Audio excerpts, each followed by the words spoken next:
Salut à tous, c'est Newt. Aujourd'hui, je suis en collaboration avec Sony des Irréductibles Gaulois et on va faire une vidéo sur le parc Astérix évidemment. C'est bientôt l'ouverture et pour fêter ça, une vidéo sur les 30 ans du parc.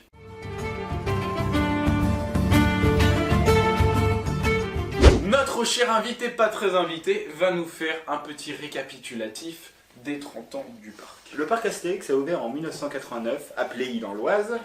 À son ouverture, il ne comptait que 4 zones thématiques, 14 attractions, et maintenant beaucoup plus comme on le sait. Et donc là, nous arrivons aux 30 ans. Petite information, du coup, c'est la zone grecque et la zone viking. La zone grecque et la zone viking faisaient partie de la zone Grand Lac, d'une des 4 zones du coup, il y avait une petite réunification à l'époque. Du coup, au niveau des attractions, qu'est-ce qui change entre avant et maintenant? Ah bah avant, il n'y avait pas grand-chose. On avait les petites chaises volantes, les dracars, Goudurix bien entendu, ouais. Et en zone grecque, enfin ancienne zone Grand Lac, ouais. On avait juste le cheval de Troie. D'accord. Et le delphinarium bien entendu. Et du coup au niveau des animations, parce que c'est vrai qu'aujourd'hui on connaît quelques zones qui sont un peu creuses au niveau par exemple à travers le temps. Du coup au niveau des animations, à l'époque, donc en 1989 et quelques années qui vont suivre, oui. Au niveau des animations, comment ça se déroule? C'était très vivant, il y avait beaucoup d'animations. Selon les époques, les personnes étaient costumées comme à l'époque. On traverse du Moyen-Âge au début 19e, je crois. Et en fait, oui, il y avait des chants, il y avait des mousquetaires, bien entendu. Le spectacle des rapaces.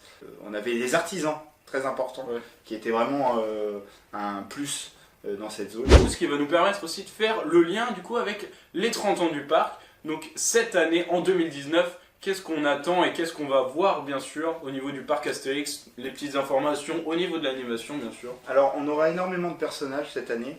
Beaucoup d'animations de rue dans les allées du parc. On aura beaucoup de soirées d'été également, qui ont commencé déjà depuis 3 ans, enfin cette année on fait les 3 ans. Oui, tu as des exemples au niveau des animations je n'ai pas, j'ai pas d'exemple en particulier. Après, c'est vrai qu'on a vu récemment Épi de Maïs, Numéro bis, il y avait des Romains qui commençaient à venir, même si c'était un peu plus ancien, le Viking, etc. Les Romains, ça remonte à il y a 2 ans qu'on les a pas vus, ils reviennent cette année. La patrouille romaine revient cette année, beaucoup de personnages gaulois, Numéro bis, des Grecs. Qui est assez exclusif parce qu'on n'a jamais vraiment eu de grec, hormis les inaugurations d'attractions en zone grecque. Les Vikings, bien entendu. On avait déjà Olaf qui se promenait dans le parc de temps en temps. Et du coup, à travers le temps.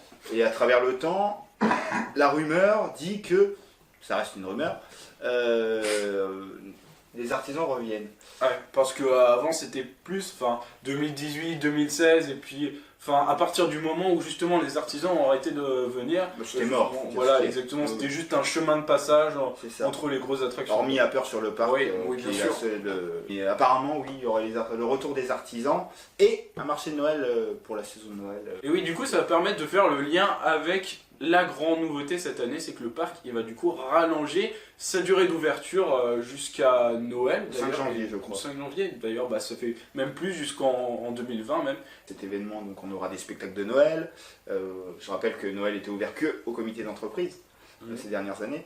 On aura les spectacles de Noël, on aura bien sûr des animations, des patinoires selon les dires, et un marché de Noël. Au niveau des spectacles, est-ce que du coup, je me posais une question, est-ce que du coup c'est les 30 ans du parc Astérix, est-ce que Magic Panoramix pourrait potentiellement revenir ou au niveau du théâtre de Panoramix, parce que c'est vrai que c'est un spectacle qui était beaucoup apprécié aussi. Non, ça n'a rien à voir, ça sera un spectacle de grande illusion cette année. Ils vont renouveler le spectacle de magie. Pas celui qu'on avait l'année dernière, rien à voir. Un nouveau spectacle apparemment de très grande illusion. Parce que c'est vrai que celui qu'on avait l'année dernière, il n'était pas fameux pendant un moment. Après, Magma Maleficus a remonté le niveau, mais bon, ça c'était pour peur sur le parc. Et sinon, non, apparemment on a un grand spectacle. On en a discuté un petit peu avec le magicien, on ne vous dira pas tout. Une grande question aussi, c'est au niveau de l'attraction pour 2019, on a eu une potentielle espérance, c'est-à-dire que vous, je suis sûr derrière votre écran, vous avez été déçus de savoir que le coaster, l'attraction à sensation du parc Astérix arrivera qu'en 2021. Mais du coup, qu'une attraction Attention Menhir, donc c'est un théâtre 4D. C'est un cinéma 4D, cinéma dynamique si on préfère, avec une aventure exclusive de nos personnages préférés, avec un pré-show bien entendu avant. on n'en dira pas plus. Ouais. Donc le studio, il faut savoir qu'on est aux 60 ans d'Astérix également, ce qui est très important. Et donc je pense que le cinéma a été créé vraiment pour ça, bien sûr pour les 30 ans, mais surtout pour les 60 ans d'Astérix. Remettre les personnages vraiment en valeur. Surtout qu'ils sont dans une zone, c'est dans une zone qui n'a jamais été exploitée par la bande dessinée. Bah c'est vrai aussi, parce qu'on a eu récemment, c'était voilà, des grosses attractions, Pegasus Express, qui n'avaient pas vraiment de lien en fait. Et que là, du coup, bah, c'est les 60 ans du parc Astérix, même si beaucoup de gens attendaient vraiment une attraction qui surprend ou quelque chose comme ça, on a une attraction qui est certes banale, mais qui peut remettre un peu de neuf, qui peut remettre un peu le sens premier du parc Astérix. Et surtout, c'est une attraction à l'intérieur, ce qui est très important vu que le parc va ouvrir l'hiver. Oui, aussi. Parce qu'avant, en hiver, on avait justement l'ouverture de cinéma juste sous Polar Express. Pôle Express. Ouais, Pôle Express. Voilà. Niveau récapitulatif, voilà, on a l'attraction Attention Menhir pour 2019, une augmentation des animations au niveau des rues, des zones, un peu partout, et une expérience du coup dans la zone à travers le temps qui est très vide. On espère. En saison, hors saison, Peur sur le parc bien sûr. Oui. Et au niveau spectacle, donc une Les nouveauté journées avec le prolongées, spectacle, voilà, beaucoup des plus de journées. Du coup, au niveau feu d'artifice, est-ce que tu penses que du coup il y aura un renouveau là-dedans? Quelque chose qu'ils vont refaire enfin, de toute façon, que ça fait. Donc là, on attaque la 3e année pour les soirées d'été. Ouais. La première année et la deuxième, de toute façon, on n'avait pas exactement les mêmes choses. Quelque chose de... Je pense qu'ils vont. Oui, je pense que ça sera quelque chose encore de nouveau. Bien sûr, je pense que les 30 ans seront inclus dans le feu. Alors, il y a vraiment quelque chose qui nous fait peur à certaines personnes qui ont fait un petit tour sur l'application du parc Astérix.